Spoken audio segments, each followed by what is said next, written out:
Assalamualaikum warahmatullahi wabarakatuh. Pada video kali ini kita akan membahas rangkuman Akidah Akhlak kelas 9 bab 1, Iman kepada hari akhir. Pengertian beriman kepada hari akhir.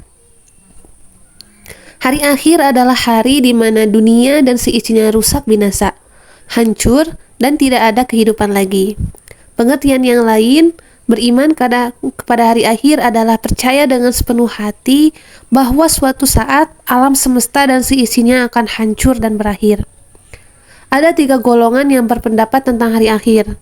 Yang pertama, golongan ateis atau mulhid, yakni golongan yang tidak mempercayai adanya Tuhan, mengingkari atau tidak mempercayai adanya hari akhir. Yang kedua adalah golongan agama Al-Di.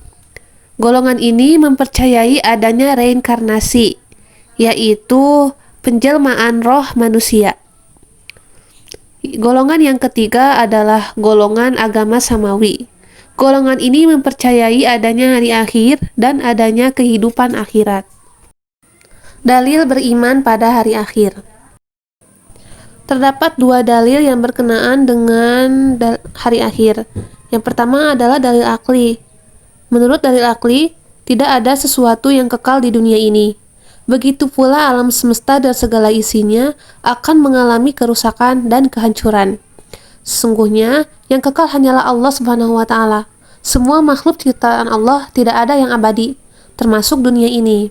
Yang kedua adalah dalil nakli. Dalil nakli untuk hari akhir terdapat dalam Quran Surah Al-A'raf ayat 187, Surah Al-An'am ayat 134, Surah Al-Hajj ayat 7, dan Surah Toha ayat 15. Peristiwa yang berhubungan dengan hari akhir.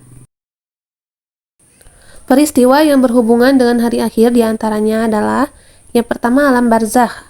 Alam barzakh ini adalah alam kubur, tempat manusia meninggal dunia. Kemudian selanjutnya adalah Yaumul Ba'ats, yakni hari bangkit manusia dari alam kubur. Kemudian Yaumul Hasr, hari digiringnya manusia kepada mahsyar setelah dibangkitkan dari kubur. Selanjutnya adalah Yaumul Hisab, yakni hari dikumpulkannya manusia di padang mahsyar untuk dihitung amal perbuatannya selama hidup di dunia. Selanjutnya adalah Yaumul Mizan, yakni hari dikumpulkannya manusia di padang mahsyar untuk ditimbang amal perbuatannya selama hidup di dunia.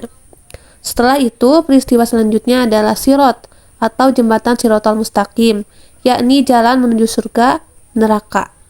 Selanjutnya adalah Yaumul Jaza, hari pembalasan. Ada 2 tempat. Ada yang pertama adalah surga. Surga adalah sebutan sebuah tempat yang penuh kenikmatan dan kebahagiaan di hari akhir. Tempat ini disediakan bagi orang-orang yang takwa kepada Allah Subhanahu wa Ta'ala. Yang kedua adalah neraka. Neraka ini adalah sebutan sebuah tempat yang penuh penderitaan dan siksaan di hari akhir. Tempat ini diperuntukkan bagi orang-orang yang durhaka dan mengingkari hukum-hukum Allah Subhanahu wa Ta'ala. Tanda-tanda terjadinya hari akhir. Hari akhir atau kiamat terbagi menjadi 2, yakni kiamat sughra dan kiamat kubra. Tanda-tanda kiamat sughra diantaranya adalah hancurnya dunia dan banyaknya kemaksiatan. Banyak orang tidak tahu malu sehingga berbuat maksiat, tidak merasa dosa, salah, atau malu. Banyak masjid megah tapi hanya sedikit jamaah. Semakin banyak generasi muda terlibat dalam pergaulan bebas. Banyak yang durhaka kepada orang tuanya. Ilmu agama sudah diabaikan. Korupsi merajalela dan hidup bermegah-megahan. Semakin sedikit perilaku orang yang Qur'ani. Banyak berdatangan di majelis taklim, tetapi yang didapat hanya kumpul-kumpul saja. Banyak orang yang enggan mengaji dan mengkaji ilmu agama. Banyak orang yang hanya memikirkan kepentingan duniawi saja. Menghambur-hamburkan harta dan enggan bersedekah. Menggunakan media sosial tidak pada tempatnya, seperti menggunakan untuk hal-hal yang tidak ada manfaatnya, bahkan untuk maksiat. Yang kedua, tanda-tanda kiamat kubra diantaranya adalah turunnya Dajjal, munculnya binatang melata yang aneh, matahari terbit dari sebelah barat, tempat terbenamnya berlawanan dengan tempat terbitnya. Kemudian keluarnya gas beracun dari semua sudut bumi. Perilaku dalam kehidupan sehari-hari yang mencerminkan beriman kepada hari akhir. Menjaga pikiran, sikap, dan perilaku dari akhlak tercela seperti suudzon, hasad, dendam, namimah, tamak, dan sebagainya. Yang kedua adalah memupuk perilaku dari akhlak terpuji seperti husnuzon, bertanggung jawab, amanah, dan sebagainya.